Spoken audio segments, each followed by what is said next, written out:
Allez, Boker Tov tout le monde. Alors en fait, comme je vous disais, bon, l'ambiance en Israël, elle est un petit peu particulière parce que c'est vrai que les gens parlent beaucoup de cette Iska. C'est comme ça qu'on appelle ça, cet accord. Et en fait, ce matin, j'avais prévu de suivre le cours normal de notre étude Chod Sadikim. Et en fait, en écoutant la radio, je passais d'une station à l'autre, d'une station à l'autre, et il ne parlait que de ça. Puis à un moment, il y a un présentateur à la radio qui a dit, est-ce que vous êtes pour ou contre cet accord? Ceux qui sont pour, envoyez-nous un, et ceux qui sont contre, envoyez-nous deux. Et je me suis dit, mais c'est tellement ridicule de faire ce genre de sondage, parce que d'abord c'est complexe, parce que ça parle au cœur des gens, parce que on ne connaît pas tous les tenants, les aboutissants, parce qu'on n'est pas à la place de nos dirigeants, parce qu'on n'est pas à la place de ceux qui ont des proches en otage, parce qu'on n'est pas à la place de ceux à qui on a prévenu que le terroriste qui a tué ses enfants ou son proche va être bientôt libéré. On est à la place de personne. Donc, on est nous-mêmes avec un cœur qui est très complexe, qui essaye de gérer les données qu'on reçoit, avec beaucoup de ressenti, beaucoup d'appréhension aussi, parce que comme vous savez que on ne sait pas qui est mort et qui n'est pas qui est vivant. Ce matin, dans le Yediot Aharonot, donc c'est l'équivalent, voilà, c'est le journal, je pense, le quotidien le plus vendu en Israël. Alors, ils ont fait comment ça s'appelle, une tulipe. Vous savez, quand on fait Je t'aime un peu beaucoup à la folie, ça, c'est une tulipe. Alors, ils ont écrit vivant, pas vivant, vivant, pas vivant. Donc, voilà, c'est sûr que ça travaille tout le monde. Et voilà, je vais vous montrer normalement comment c'est le Rod Tzadikim. Euh, et je vais vous montrer en fait que j'ai passé quelque chose. Hop, je vais vous montrer ça vite fait. Euh, là. Vous voyez, là, ça, c'est le sommaire, les chapitres. Donc, vous avez vu, on a fait l'ego, on a fait l'humilité, on a fait la baïchanout, la timidité, l'effronterie, on a fait l'amour. Et en fait, aujourd'hui, j'allais faire la haine. Et j'ai dit, oulala, on va passer directement à pitié et cruauté. Parce que je pense que c'est vraiment au cœur de la problématique auquel on est confronté ici en Israël. Donc voilà. Donc du coup, on passe directement au chapitre 6 et 7 et on va étudier ça ensemble. D'accord? Voilà. Euh,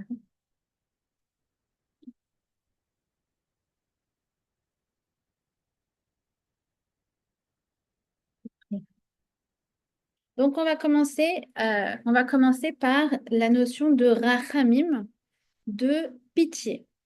Alors, le mot rachamim vient du mot rechem. Et rechem en hébreu veut dire l'utérus. C'est l'organe féminin par excellence. Pourquoi l'utérus représente la rachamim? Parce qu'en fait, la rachamim, c'est la capacité de s'adapter à la sensibilité et aux besoins de l'autre. Est-ce qu'il n'y a pas plus représentatif justement que cet organe féminin, le rechem, qui, quand il n'accueille personne, il a la taille d'une poire, et quand il accueille un bébé, il peut atteindre jusqu'à la taille d'une grande pastèque, comme pour dire, voilà, en fonction de tes besoins, je vais m'adapter et grandir de ça. D'accord? Donc ça, si vous voulez, c'est vraiment le propre de la rachamim à l'image du rechem. La Rachamim, c'est un des 13 attributs de Dieu. El Rachum Vechanun. On dit le jour de Yom Kippour, on répète 26 fois les attributs de Dieu. Eh bien, l'un d'entre eux, c'est Rachum. Et vous savez que nous, on a une mitzvah, Bechol Derachav Dehu, que tu dois connaître Hachem dans tous ses chemins. C'est-à-dire qu'en fait, on a une mitzvah de lui ressembler. Donc, en fait, on a une mitzvah de suivre les chemins d'Hachem, c'est-à-dire, entre autres, de faire preuve de rachamim, de faire preuve de pitié, de miséricorde. D'accord? Donc, il commence comme ça en disant que si on veut travailler notre mida, notre capacité d'être Rahman, d'être miséricordieux, eh bien, il faut simplement s'arrêter. s'arrêter sur le monde et s'émerveiller de la rachamim d'Hachem dans le monde. Regarder les oiseaux qui picorent et se dire waouh, c'est Hachem qui les nourrit. S'arrêter, voir un parent qui va chercher son enfant à l'école. S'arrêter sur le monde, qu'on appelle en hébreu, on appelle ça la hitbonenut. Les hitbonen, c'est s'arrêter et contempler. Et moi, j'ai la chance d'ailleurs d'avoir des petits oiseaux qui rentrent chez moi. J'ai souvent des oiseaux qui rentrent chez moi. En fait, ils ont repéré le boulou, je crois. Parce que souvent, mes enfants, ils laissent des traces de boulou. Et je crois qu'ils adorent ça. Ça doit être des guilgouls de Tunisiens. Et j'adore. À chaque fois, je leur dis, regardez les oiseaux qui viennent pour picorer le boulou. Donc voilà, Hachem, il pense à tout. Hachem, il pense vraiment à tout. Et il faut s'arrêter sur ça de manière à faire pénétrer en nous la rachamim. C'est ce qui va nous permettre, il dit, d'ouvrir nos yeux et d'ouvrir nos cœurs aux besoins des autres. Et il poursuit en disant un grand principe qui est Mida keneged Mida. Eh bien, que quand nous, on fait preuve de pitié envers les autres, eh bien, Hachem fait pitié, fait preuve de pitié envers nous-mêmes. Donc, nous sommes les premiers bénéficiaires de la pitié que l'on témoigne aux autres. Et on raconte une histoire, je crois que c'est Rabbi Yehuda Hanassi, si je ne me trompe pas, qui a manqué de pitié vis-à-vis d'un animal, puisque cet animal allait être abattu rituellement. Et il s'est jeté dans les, dans les genoux de Rabbi Yehuda. Et Rabbi Yehuda lui dit, mais allez, vas-y, c'est pour ça que tu as été créé. Et en raison de son, entre guillemets, son manque de pitié, eh bien, il a eu des maux de dents. Et Hachem lui a retiré les maux de dents que lorsque il s'est repenti par rapport à ça. Vous voyez à quel point, en fait, tout est calculé. Quand nous, on fait preuve un certain trait de caractère vis-à-vis des autres, eh bien, Hachem, de la même manière, Mida Keneged Mida, c'est comme un effet miroir, il se comporte de cette façon avec nous. Et il nous a facilité le travail pour développer la rachamim. Pourquoi? Parce que la rachamim, c'est quelque chose que Hachem a mis de manière intrinsèque chez les Bnei Israël. C'est écrit que les Bnei Israël sont Rachmanim, Baishanim, Gomlei Chassadim. C'est-à-dire, ils sont miséricordieux. On avait déjà vu la boucha, ils ont cette capacité d'être gênés, d'être remis en question par ce qu'ils font, lorsque c'est pas en accord avec leurs valeurs. Et Gomlei Chassadim, c'est les gens les plus généreux au monde. Et ça, je peux le voir, je peux le constater, je peux en témoigner, qu'il n'y a pas plus généreux que le Ham Israël. Et donc ça, en fait, c'est comme si on avait le sceau de Dieu dans notre ADN. Il nous a mis ces trois composantes, quelle que soit notre histoire, quel que soit le lieu du globe dans lequel nous nous trouvons, quelle que soit l'époque à laquelle nous vivons, il nous a mis ces trois caractéristiques merveilleuses qui sont Rahmanim, Baishanim, Gomle Chassadim. D'accord? Et il raconte, pardon, pas lui il raconte, mais j'ai ressorti le livre du Rav Tauber ce matin aussi, vite fait. Je vous dis, je vais préparer vraiment le cours sur le pouce. Et en fait, il raconte que à l'époque de la Seconde Guerre mondiale, il y avait un juif qui s'était fait passer pour un nazi. Et en fait, il a été, euh, il a été démasqué. Pourquoi? Parce qu'en fait, il frissonnait lorsqu'il voyait des assassinats. Et de ça, en fait, on a vu que, ah non, mais lui, lui, c'est un juif, lui. Il pouvait pas faire autrement que de frissonner. Voilà. Il raconte aussi une autre histoire, merveilleuse, vraiment magnifique. Je vais vous la lire dans ces mots parce que je la trouve vraiment, je l'ai relue ce matin, je la trouve tellement belle. Justement, à quel point, en fait, les Juifs, ils ont à l'intérieur d'eux la pitié. Il raconte donc, c'est dans une journée de déportation en Tchécoslovaquie. Et donc, il raconte tout le contexte, on s'imagine, terrible, avec les enfants qui ont faim, avec les Juifs qui sont entassés dans les wagons à bestiaux et qui attendent le pire. C'est dans ce type de situation que le peuple juif révèle souvent le meilleur de lui-même. Et pour l'illustrer, Rav Weissenmandel racontait la scène suivante dont il a été témoin. Parmi les infortunés enfermés dans le wagon se trouvait un fermier, un homme simple qui élevait des poules. Les siens, comme les autres, souffraient atrocement de la faim, mais il n'y avait aucun moyen de se procurer la moindre parcelle d'aliment. En regardant par la lucarne du wagon, le fermier aperçut soudain un autre juif resté en liberté.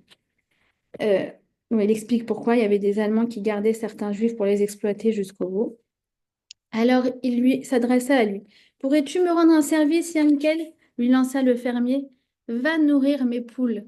Tsar Baale Chaim, mitzvah deoraita. C'est une mitzvah de la Torah de ne pas laisser souffrir un animal. Oui, je le lis, je suis très émue.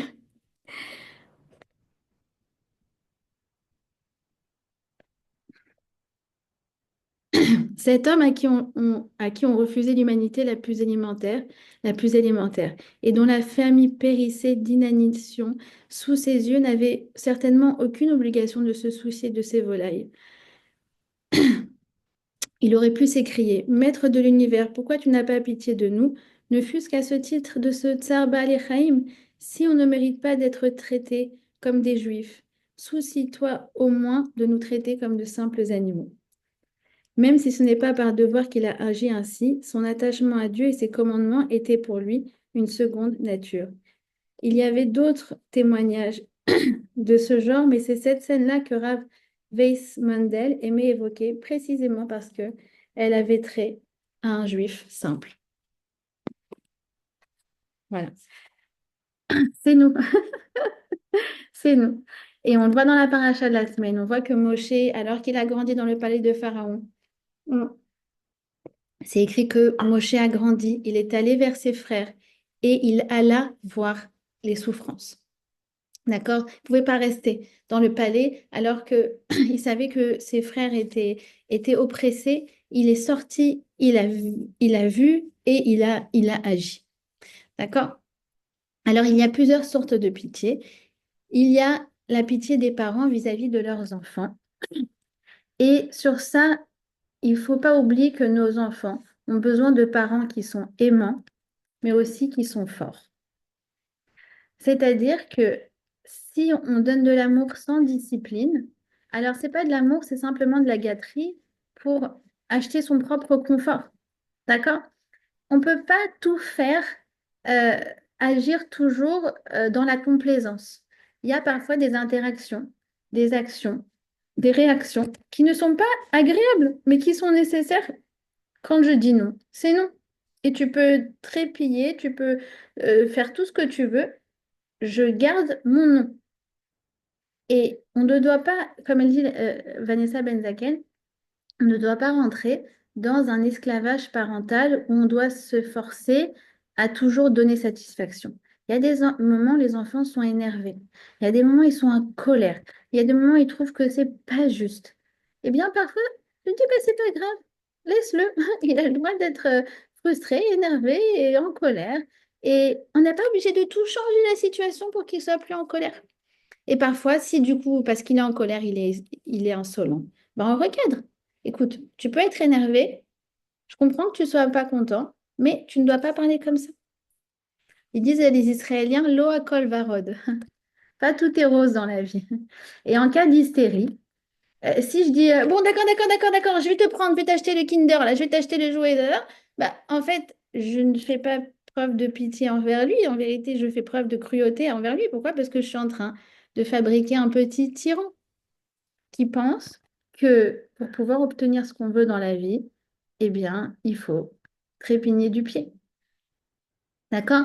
Donc, quand on dit aimant et fort, Ohavim vechazakim, dans les mots du Rav Jacobson, eh bien, on n'a pas à avoir peur de nos enfants et pas rentrer dans une forme d'esclavage où on sent qu'on doit absolument les satisfaire à tout prix sous couvert de je les éduque et donc pour ça, il faut que je donne le meilleur pour eux.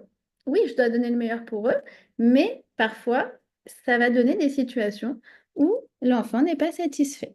D'accord? Et nous, on ne doit pas se mettre dans un esclavage dingue où on a le sentiment qu'on doit tout satisfaire à tout prix, qu'en plus de ça, ça s'appelle du chinour.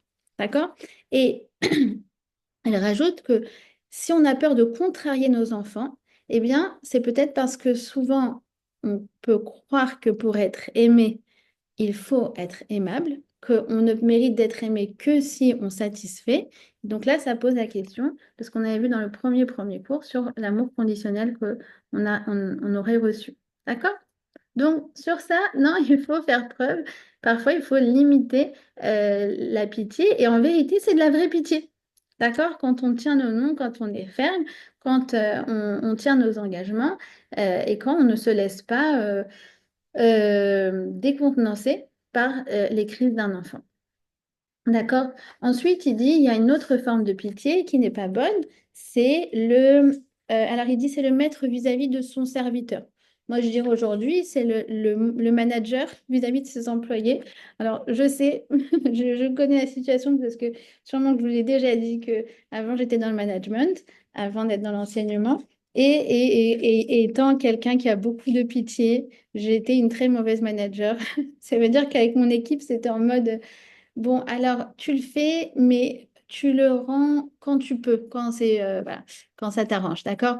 Ah oui, mais là, cette semaine, c'est compliqué, j'ai mon fils qui est malade. Écoute, si tu peux, tant mieux. Tu peux pas, c'est pas grave. On va trouver une solution. Voilà. J'avais d'autres qualités, mais sur ça, je savais que je devais vraiment travailler ma capacité à être plus ferme et à dire, on m'a appris qu'il faut dire, il faut que ça soit fait. Il faut que ça soit fait pour telle date. Voilà.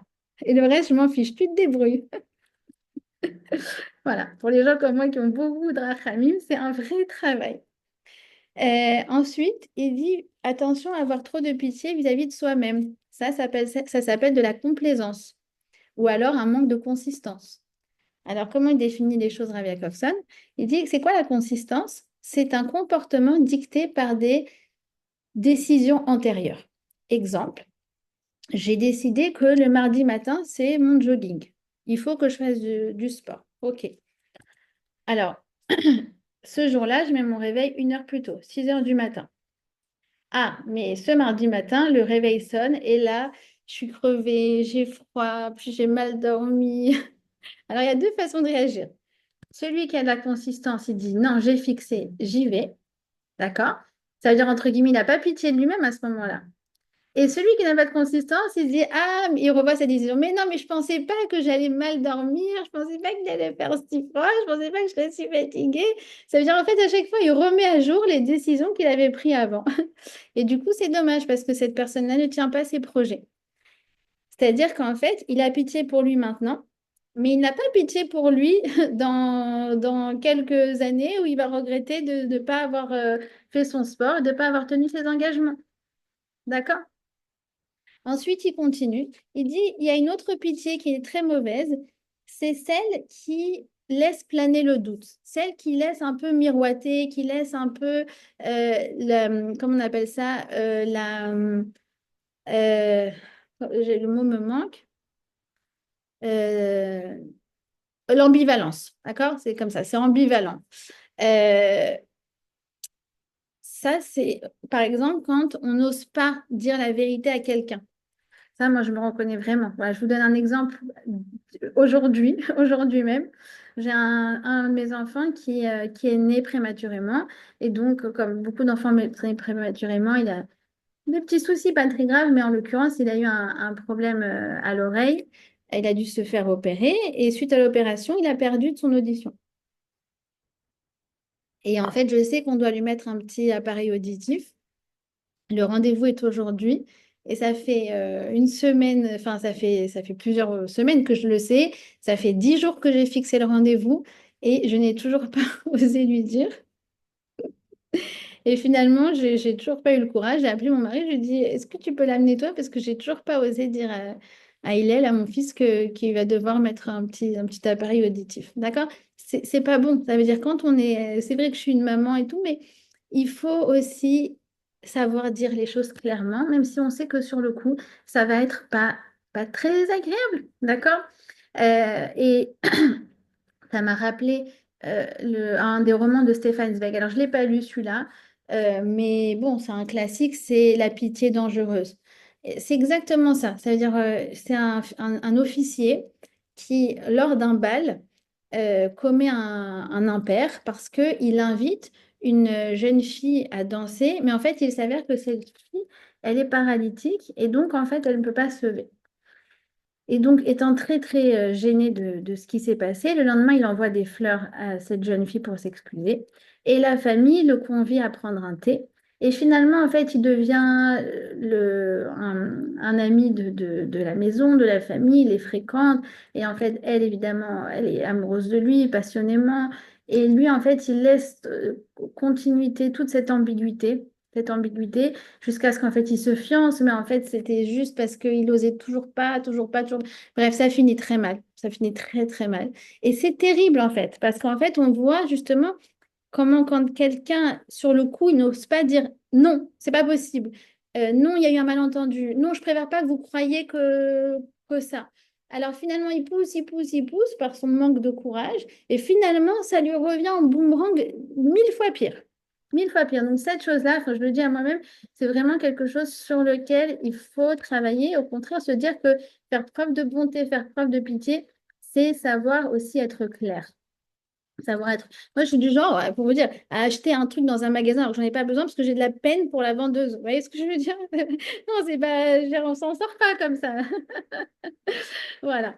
Euh, Ensuite, il raconte l'histoire de David. Ah oui, il dit, pardon, il dit qu'il y a une autre pitié qui n'est pas bonne, c'est celle vis-à-vis des faibles, quand on doit donner un jugement. Par exemple, le juge entre le riche et le pauvre qui va privilégier le pauvre. Bah non, si écoute, le pauvre, il a volé, il doit payer des dommages et intérêts. Ça ne change rien qu'il soit pauvre ou riche. D'accord?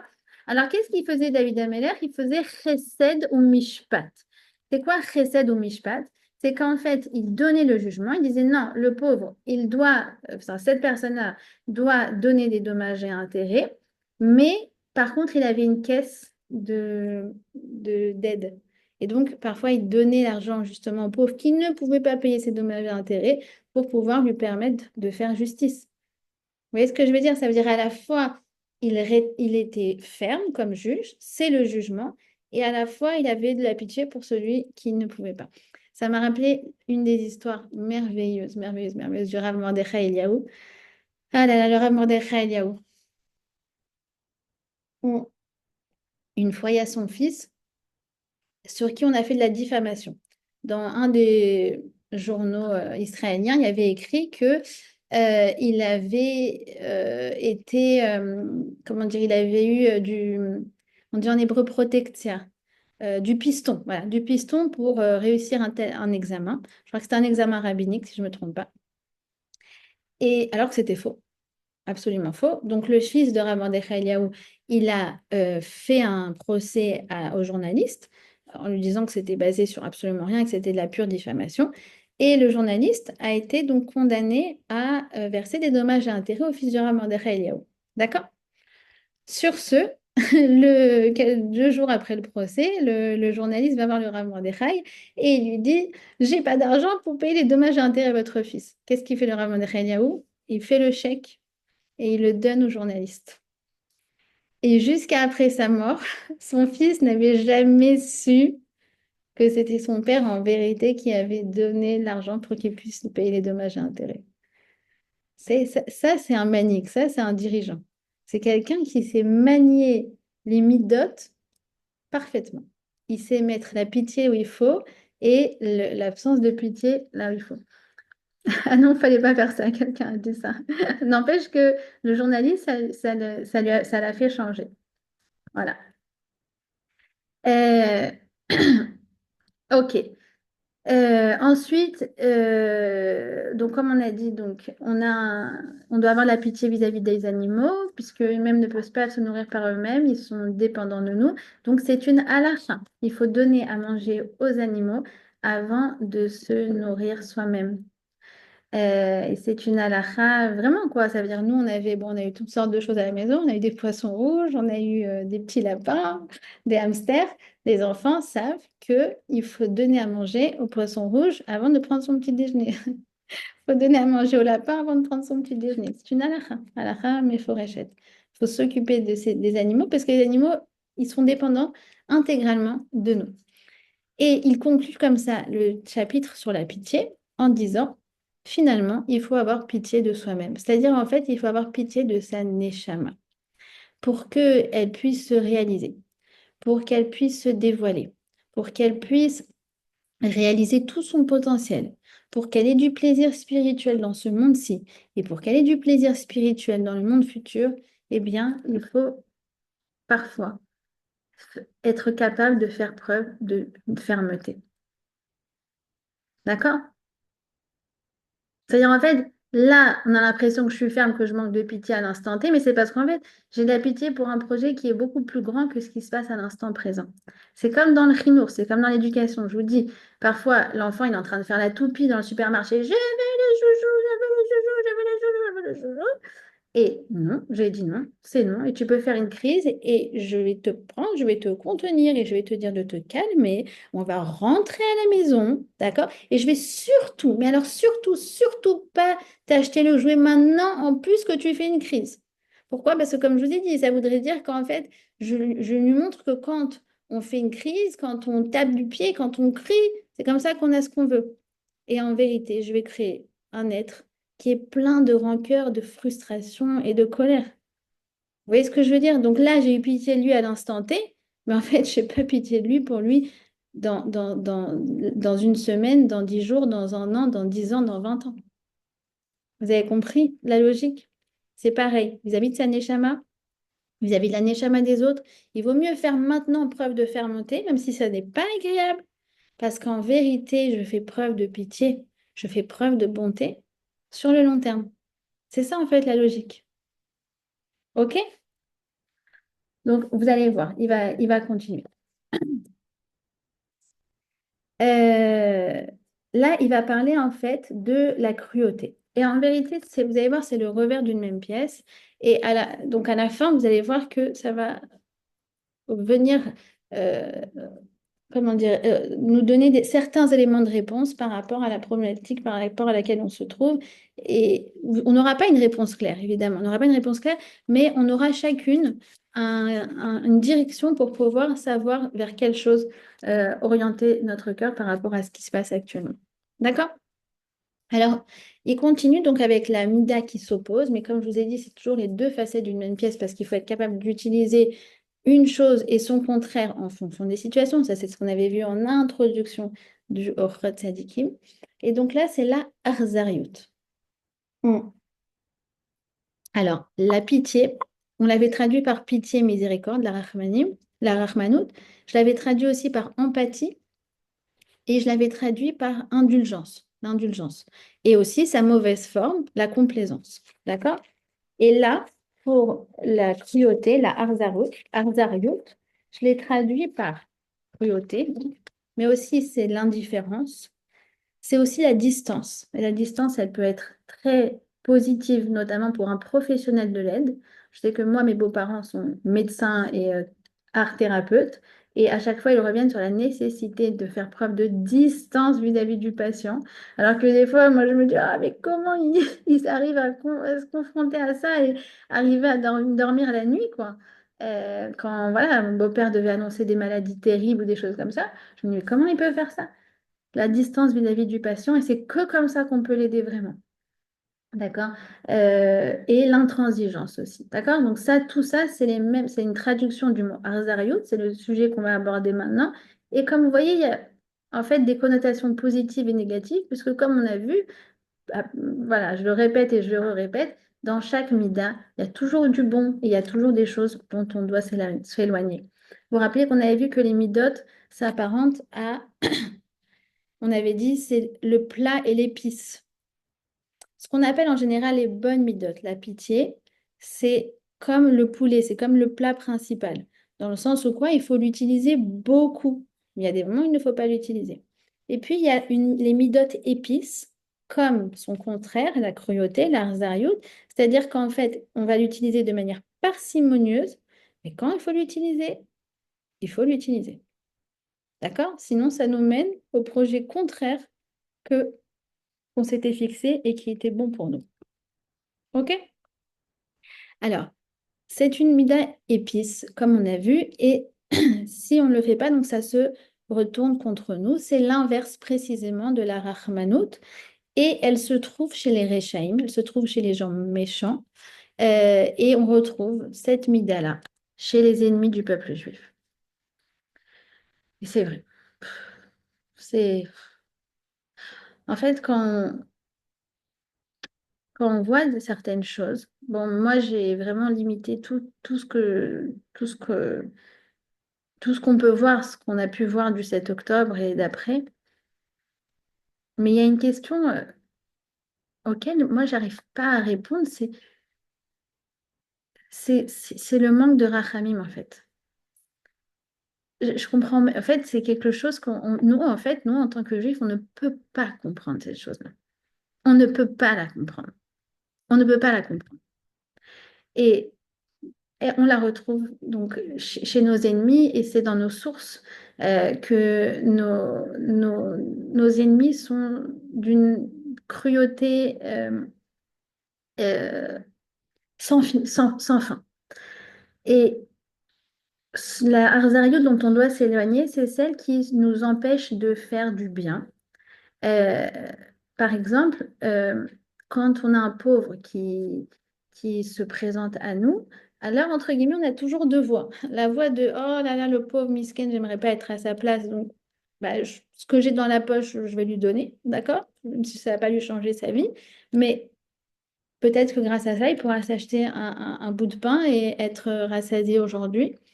Et puis celui qui dit, ah, ben c'est bon, les autres, ils vont donner, un peu, il a qu'à travailler, un peu de toute façon, euh, tant pis pour lui.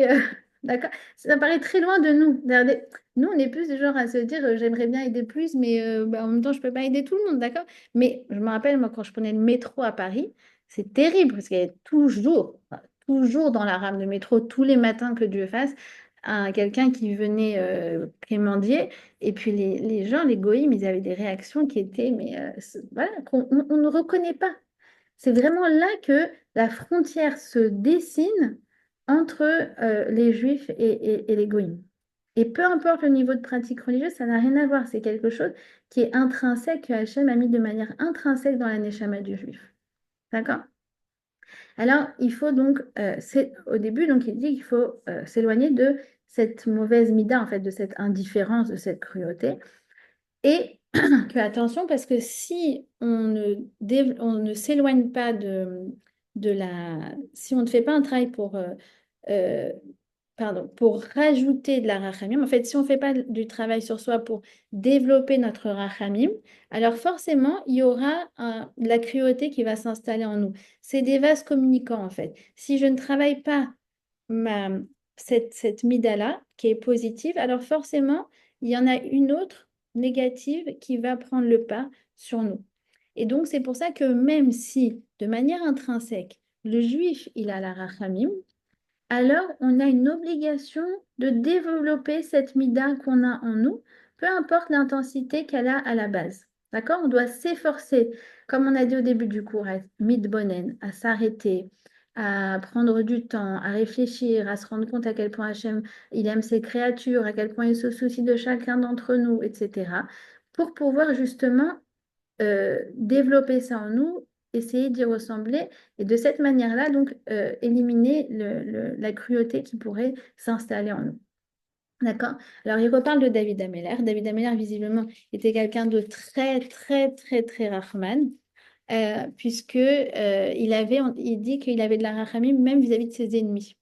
C'est écrit que quand eux, ils souffraient, eh bien, lui, il portait un cilice. Pourtant, c'était ses ennemis. Il a eu les pires ennemis, des gens voilà, qui essayaient de lui faire du mal, etc. Mais non, il priait pour eux. Il faisait des jeûnes pour eux, pour qu'ils s'amendent, pour qu'ils aillent sur le droit chemin, etc. Ça, c'est comme quand les Égyptiens sont morts dans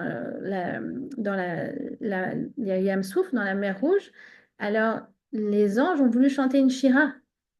Ah, les ennemis des Juifs sont morts. Et pourtant, Dieu a dit, ce sont quand même mes créatures. Je pleure pour ceux qui n'ont pas été dans le bon chemin et qui ont mérité ce qu'ils ont mérité, mais dans le fond, j'aurais souhaité que ce soit quelqu'un de bon. D'accord? C'est pour ça que Dieu s'afflige lors du Dor Amaboul. Et pourquoi Dieu s'afflige? Parce que Dieu, il recherche que l'être humain soit quelqu'un de bien. Et quand finalement, il développe le mauvais en lui et qu'il mérite ce qu'il mérite, malgré tout, chez Hachem, ça fait. On va dire un pansement au cœur, si on peut dire ça comme ça. D'accord? Alors, il continue. Il dit, si on a de la cruauté en nous, qu'est-ce que ça peut engendrer? Alors, on risque de se venger. On risque de garder rancœur. On risque de se réjouir de la chute des autres, de l'échec des autres. On risque de ne pas pardonner. Euh, pourquoi? Pourquoi? Et qu'est-ce que ça va faire? Ça va faire que l'autre, il va avoir une tâche sur lui du fait qu'on ne lui a pas pardonné. Parce qu'en fait, Hachem écoute ceux qui ont été affligés. Donc, quand nous, on a de la peine, il faut essayer d'évacuer cette peine de manière à ce que la personne ne soit pas avec ce digne sur lui. De dire, bon, écoute, moi, je lui pardonne. Hachem pardonne-lui. D'accord? C'est pour ça qu'on doit faire aussi attention de notre côté à ne pas offusquer les gens. D'accord? Comme on a dit, parfois, il faut être ferme. D'accord? Dire, écoute, je regrette, ça n'est pas possible. Je regrette, je ne peux pas t'aider. Je regrette, je ne peux pas faire ce que tu attends de moi. Et c'est tout. Mais de faire de la peine, de faire de la honte, de se moquer, de faire preuve de mépris, ça ne porte pas bonheur. Ça ne porte pas bonheur. Pourquoi? Parce qu'on doit faire en sorte dans l'idéal, de n'offusquer personne. Au-delà de ce que parfois est nécessaire. D'accord? Parfois, comme je l'ai dit, c'est non, c'est non. D'accord? Mais rajouter de la peine en plus de cette peine nécessaire qu'il est en train de vivre, ça non. D'accord? Et c'est pour ça qu'on doit faire attention aux gens faibles. On ne doit pas offusquer le pauvre. On ne doit pas offusquer la veuve. On ne doit pas offusquer l'orphelin. Ça, une fois, moi, j'ai eu à la maison euh, une femme qui était veuve, elle avait perdu son mari dans un attentat. Et j'ai appelé le rave avant, je lui ai dit, est-ce qu'il y a des choses qu'il faut savoir en particulier que je dois surtout, surtout pas faire? Parce que ces gens-là, ces personnes-là, Hachem, il est en connexion directe avec eux. Donc, il suffit que on aurait, entre guillemets, fait une maladresse et que ça touche à leur cœur, attention, ça peut revenir en boomerang. Sur ça, la Torah, elle est sans équivoque. Il faut faire attention aux guerres, à la personne qui s'est convertie. On ne doit pas dire d'une personne, ah, lui, oh là là, avant, il mangeait du cochon, avant, il faisait ceci, il faisait cela, même si on est admiratif de la tchouva que cette personne a faite ou de la conversion, du parcours du combattant que cette personne-là a fait. On ne doit pas, ça fait de la peine. Ça fait de la peine. Et nos sages nous disent que les portes de la Onaa sont toujours ouvertes. C'est quoi les portes de la Onaa? Onaa, c'est quand on fait de la peine à quelqu'un avec des mots. La Onaat Dvarim. Alors, si on a eu de la peine avec des mots et qu'à ce moment-là, on adresse une prière, alors cette prière, elle est toujours entendue. C'est pour ça que moi, ce que je dis aux enfants, si on vous a fait de la peine, profitez-en pour demander la Géoula. Profitez-en pour demander la réfoua chez les mains des blessés. Profitez-en pour parler, pour demander que les otages y reviennent à la maison sans aucun compromis de notre part. Profitez-en, mais pas pour dire Hachem, venge-moi de cette personne. C'est dommage. Dommage d'utiliser le joker que tu as. Dommage d'utiliser la carte que tu as. Quelque chose d'aussi bas. Alors, je sais que quand je parle du pardon, c'est toujours très complexe. Et en vérité, dans le cours sur la haine, il y avait toute une partie sur le pardon. D'accord? Donc, il y a différentes formes de pardon. Il y a différentes formes de pardon, mais celle dont on doit absolument se départir, c'est en fait, on doit assainir son cœur et ne pas souhaiter se venger. Voilà. Mais on le verra sur le cours sur la haine, parce que je sais qu'évidemment, le pardon, c'est un dossier qui est énorme, mais sachez qu'il y a différentes formes de pardon, que c'est un processus, on n'est pas obligé d'aller jusqu'au bout de ce processus. Il y a beaucoup de choses à dire, mais sachez que, voilà, je parle des petites choses. La caissière au supermarché qui a mal parlé, qui m'a mal parlé, d'accord? Alors, je sais qu'à ce moment-là, j'ai une promesse d'Hachem que celui qui est offusqué, il est entendu. Celui qui est humilié, il est entendu. Alors là, je pourrais du coup dire, ah, mais vraiment, cette personne-là, elle mérite vraiment se casser la figure. Voilà. Je sais pas, j'en sais rien. J'ai ça dans ma tête. Hop, c'est ça qui va arriver dans le monde. C'est dommage. puisque maintenant j'ai un joker, alors je vais l'utiliser. Et je dois l'utiliser pour des grandes choses. Je vous ai déjà raconté mon mari qui s'est fait humilier à la synagogue devant tout le cadre, tout le monde. Et à ce moment-là, il y en a un qui a couru de l'autre bout de la synagogue. Il dit, maintenant, maintenant, maintenant. C'est quelqu'un qui a perdu des enfants, malheureusement. Alors, il dit, maintenant, tu me fais une bracha pour avoir un enfant. Et bah, au Hachem, il a eu un enfant. Voilà. Vous voyez ce que je veux dire? Ça veut dire, ça nous, ça nous, ça nous pousse à avoir de la grandeur, en fait. Et, et des petites choses. Ah, tu m'as fait ça, je t'ai fait ça. Non, c'est dommage. C'est dommage. Euh, celui qui fait preuve de cruauté, il peut risquer de faire de la médisance, il peut risquer de faire de la diffamation, il peut risquer de faire du vol, parce qu'en fait, il se dit, ah, mais c'est pas grave, de toute façon, tant pis pour lui, il va s'en sortir. Vous voyez ce que je veux dire? C'est en fait le manque de pitié, l'installation de la cruauté, c'est ce qui va finalement entacher toute notre relation Ben Adam Lachavero, toute notre relation vis-à-vis de l'autre. D'accord? Et c'est la porte ouverte en fait à tout le mal finalement qu'on peut faire. Vous remarquerez que si vous lisez un petit peu des témoignages voilà, enfin bref, j'aime pas trop parler de ça, mais vous voyez que les terroristes, quand ils sont en jugement, vous remarquerez ils regrettent jamais leur acte. C'est terrible. Je vous dis, c'est là que la ligne de démarcation, elle se fait. On n'arrive pas à comprendre. Mais on n'arrive pas à comprendre. Pour nous, c'est un mystère parce que c'est deux planètes, c'est pas la même créature. Donc, c'est pour ça que c'est vraiment l'essentiel de ce qu'on appelle Ben Adam la Chaviro. D'accord? Ensuite, il termine comme ça. Non, il y a encore deux autres choses. Il dit donc il faut. euh, Ah oui, c'est magnifique ça. Voilà. Euh, il dit que si la plus grande vengeance, voilà, c'est magnifique. Il dit finalement quand quelqu'un nous a fait de la peine et qu'en fait on veut, entre guillemets, être Arzari, on veut être, oh ouais, je veux me venger vis-à-vis de lui. Tu veux te venger vis-à-vis de lui, alors rajoute des bonnes choses dans le monde. Lui, il voulait le mal, et toi, tu vas rajouter du bien. C'est ta meilleure vengeance. Ta meilleure vengeance, c'est de te lever le dimanche matin et d'étudier le Ochot Tzadikim pour faire un travail sur soi, pour être quelqu'un de bien. Ta meilleure vengeance, c'est de rajouter des actes méritoires. Ta meilleure vengeance, c'est de travailler tes midotes. Ta meilleure vengeance, c'est de faire du bien. Ta meilleure vengeance, c'est quoi? C'est que quand toi, tu fais le bien, et toi, tu es chalem, tu es bien avec ça, tu as bonne réputation, tu as un bon nom, les gens te font des louanges. Alors ça, c'est la meilleure vengeance que tu peux faire. C'est ce qu'il a dit le Rav Lao.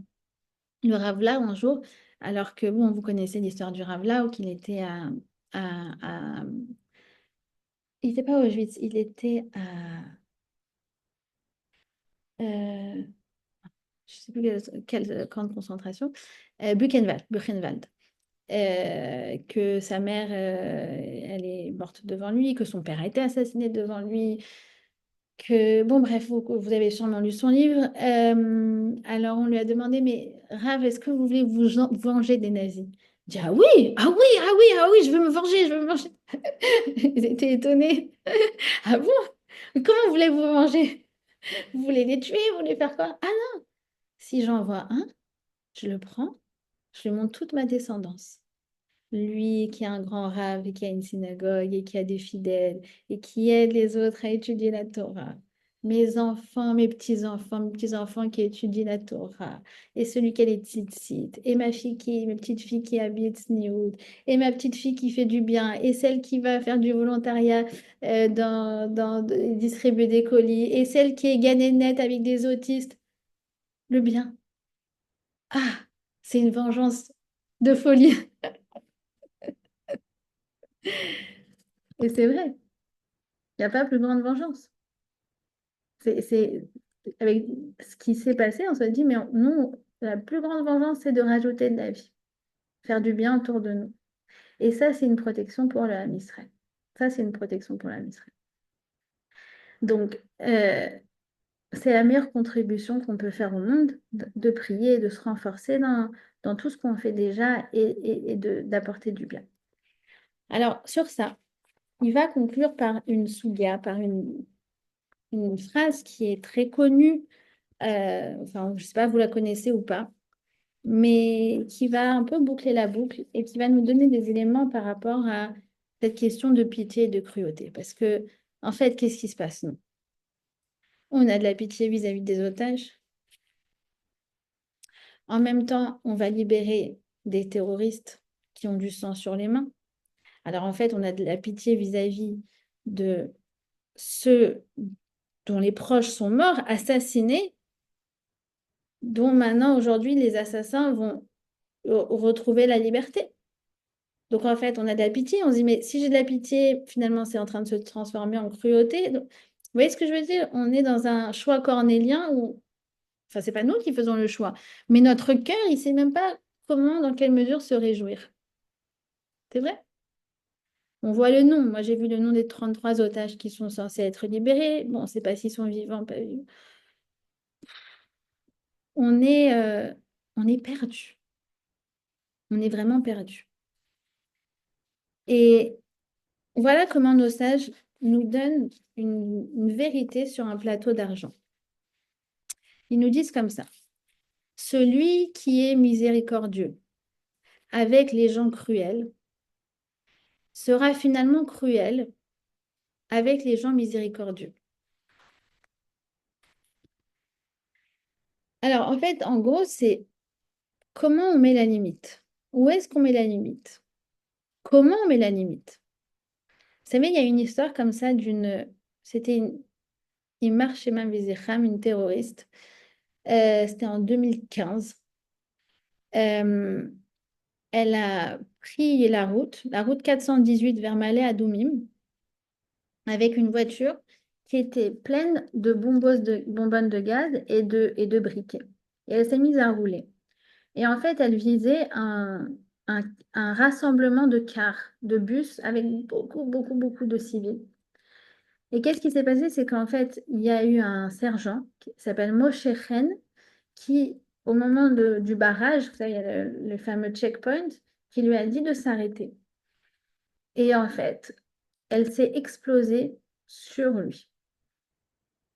Maintenant, lui, il a été défiguré par cet attentat. Et elle a été emprisonnée. Ben, figurez-vous que je me demande si elle n'a pas été libérée en novembre, enfin peu importe. En tout cas, cette chutzpah, voilà, comment dire chutzpah, cette insolente, cruelle, eh bien, depuis qu'elle est en prison, elle fait des demandes de faire des études, de pouvoir apprendre des choses, de pouvoir avoir le droit à voir sa famille, et sa famille, etc. Et surtout, elle a demandé à se refaire le nez parce que son nez a été endommagé par l'attentat. Et en fait, figurez-vous que les autorités pénitentiaires étaient sur le point de dire oui. Si ce n'était la lettre de ce sergent Moshe Chen, qui a dit, regardez, moi je suis diagnostiqué post-traumatique. J'ai des séquelles physiques et psychologiques qui ne sont pas arrêtées depuis cet attentat. Et finalement, j'ai sauvé des centaines de personnes qui étaient derrière moi.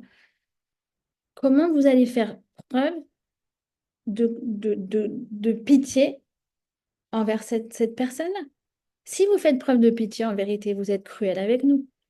Et c'est cette lettre-là, en fait, qui a arrêté le processus. Mais elle repart à la charge. Vous voyez ce que je veux dire? Donc, c'est un moment, quand tu fais preuve de pitié vis-à-vis de quelqu'un qui est cruel, ben en vérité, tu fais preuve de cruauté vis-à-vis de tout le monde. D'accord? Maintenant, par rapport à cet accord qui est en train de se faire, Il faut comprendre que notre pitié, elle n'est pas vis-à-vis d'eux. Jamais. En aucun cas. Aucune pitié. Notre pitié, elle est vis-à-vis des otages et de leur famille. D'accord? Ça ne vient pas expliquer oui, non, non, oui. De toute façon, on n'est pas au gouvernement, sauf s'il y a parmi vous une Khevrat Knesset qui est dedans. Dans ce cas-là, qu'elle se présente à nous et on sera ravis de discuter. Mais juste pour qu'on comprenne, notre pitié, elle ne se fait pas vis-à-vis de ces monstres-là. À aucun moment. Et que ça soit bien clair. Et j'espère pour vous que c'est clair. La pitié, elle se fait vis-à-vis de Kfir Biba, c'est de Ariel Biba, c'est de Shiri Biba, c'est de Yarden Biba, c'est de Omer Shem Tov et de Agam, enfin, tous ces, voilà, Daniela, on a l'impression qu'on les connaît. On a l'impression qu'on les connaît. Euh, et la Torah continue, elle nous dit qu'en fait, et on a eu un exemple de ça, c'est qui? C'est Shaoul. Shaoul, en fait, il devait éliminer tous les Amalécites, qui sont vraiment voilà, la personnification du mal, et les ennemis jurés du peuple juif, c'est-à-dire qu'en fait, ils préfèrent mourir plutôt que les Juifs, plutôt que les Juifs vivent. D'accord? C'est la définition de Amalek. C'est sûrement aussi la définition de nos voisins, malheureusement. Et il a eu de la pitié vis-à-vis du chef des Amalécites, de Agag. Et Agag, qui a été épargné par Shaoul, finalement, il a eu un enfant. Et cet enfant est un enfant. Et qui va naître de Agag? C'est Haman. Donc finalement, des générations après, on paye pour la pitié mal placée de Shaoul. D'ailleurs, lui-même, Agag, après avoir été libéré, il a tué tous les Kohanim de Nov. Donc en fait, quand tu utilises la pitié avec les mauvaises personnes, c'est qu'il y a quelque chose qui se détraque chez toi. D'accord? Donc, on doit faire enfin, chacun, celui qui a signé. Et d'ailleurs, c'était beau, j'ai vu que vendredi, avant Shabbat, comme ils ont continué le cabinet, ils ont continué à travailler après Shabbat, ce qui est rarissime, mais visiblement, bon, voilà, apparemment un cas de pikuach nefesh, enfin, en tout cas, c'est comme ça qu'ils l'ont dit. Alors, et toutes les femmes, elles ont allumé les bougies de Shabbat au moment, avant de signer le ISKA, quoi. Donc, mais j'espère que c'est clair pour chacun, que c'est pas du tout pour eux. Et je pense que si c'est pour eux qu'on le fait, on est complètement dans la mauvaise direction. Complètement dans la mauvaise direction. Euh, et on voit que qui nous a sauvés finalement? Donc Shaoul, sa pitié, il a été bon vis-à-vis d'un homme cruel. Et il a mis la vie en danger de millions de personnes. Suite à ça, des générations après, c'est le Ham Israël entier qui a été mis en danger par l'homme qui a été sauvé par Shaoul. À l'inverse, on voit que Esther, qu'est-ce qu'elle a voulu? Elle a voulu que Haman y soit pendu. Et Esther, qui a été impitoyable envers un homme cruel, elle a sauvé des millions de personnes. Ça veut dire Shaoul qui a été bon envers un homme cruel, il a mis en danger la vie de millions de personnes. Mais par contre, Esther, qui elle a été impitoyable envers un homme cruel, elle a sauvé des millions de personnes. Ça veut dire qu'en fait, vis-à-vis des cruels, il faut être impitoyable. Quand on se met à amadouer le mal, on le renforce. Il n'y a pas de place pour la pitié avec des ennemis tels que celle-là, tels que cela.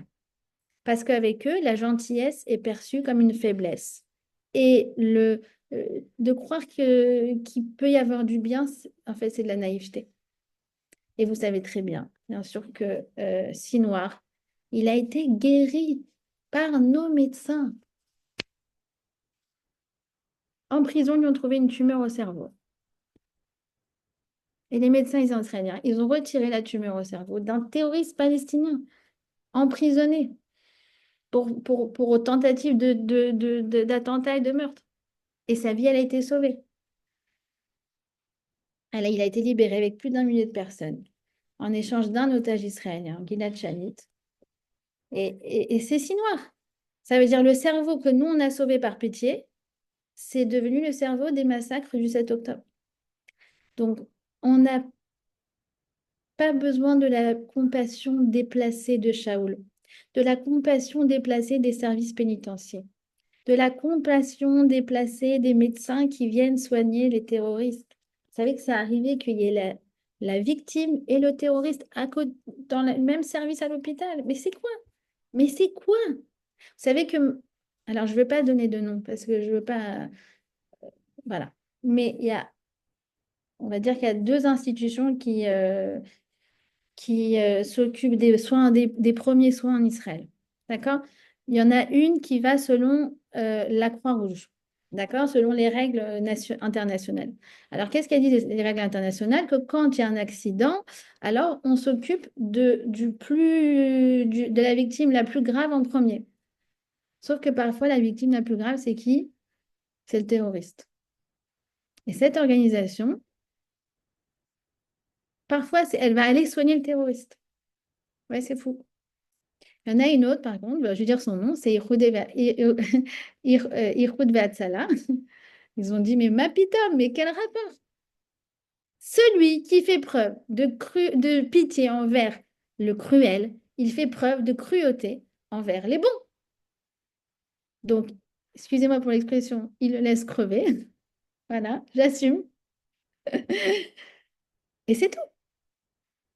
Il n'y a pas des standards internationaux de je ne sais pas quoi. Donc, la compassion mal placée de Shaoul, et c'est la compassion du juif, vous avez compris que c'est notre travers, parce qu'on a commencé le cours en disant que nous, vous voyez, vous vous souvenez le fermier avec ses poules, et celui qui s'est fait démasquer parce qu'il frissonnait quand il voyait. C'est le Ham Israël, il est comme ça. Il est comme ça, le Ham Israël. C'est notre ADN, c'est notre marque de fabrique. C'est la Gemara qui le dit, c'est notre marque de fabrique.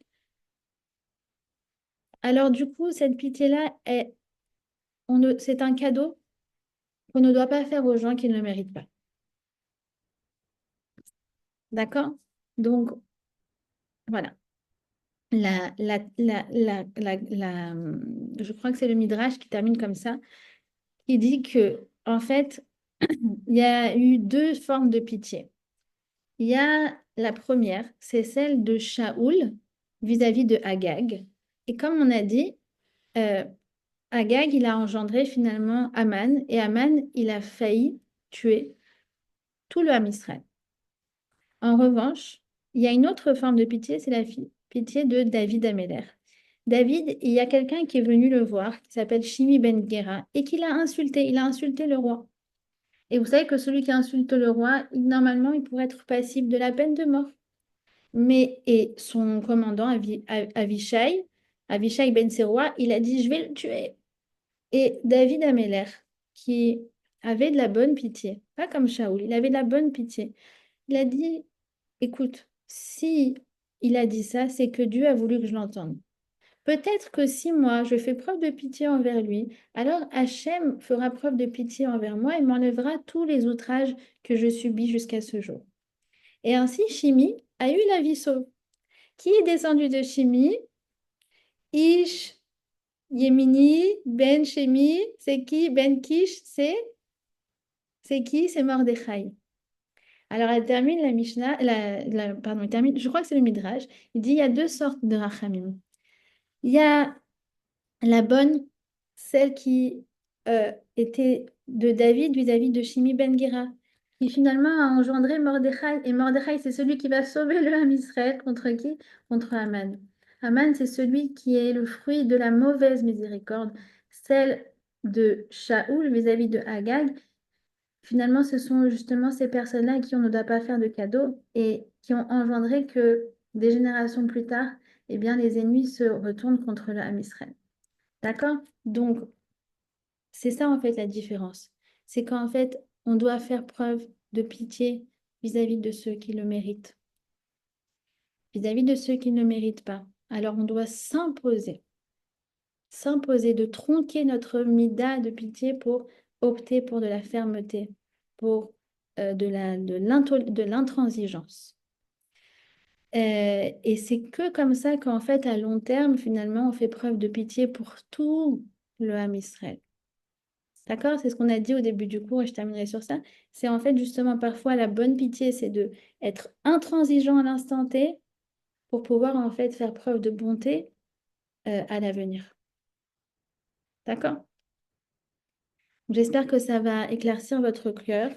J'espère que voilà, moi ce que j'essaye de faire depuis 3 4 jours, c'est espérer le bien, espérer le bon, espérer qu'ils soient en bonne santé, espérer qu'ils soient vivants d'abord, espérer qu'ils reviennent pour les Chaim Tovim ou le Shalom, pas juste revenir en étant des morts vivants, qu'ils reviennent pour une bonne vie, une vie pleine de sens, une vie pleine d'amour, que ce soit voilà, nos héros, et que nos ennemis qui sont libérés, qu'ils soient neutralisés d'une manière ou d'une autre, et que Hachem nous protège d'eux, et que par le mérite justement qu'on a fait preuve de justement de, entre guillemets, nous qui sommes en Israël, finalement, de se mettre à risque par pitié justement pour les otages et pour les familles des otages, alors que Hachem fasse preuve de pitié envers nous et qu'il il nous épargne de tout. Voilà.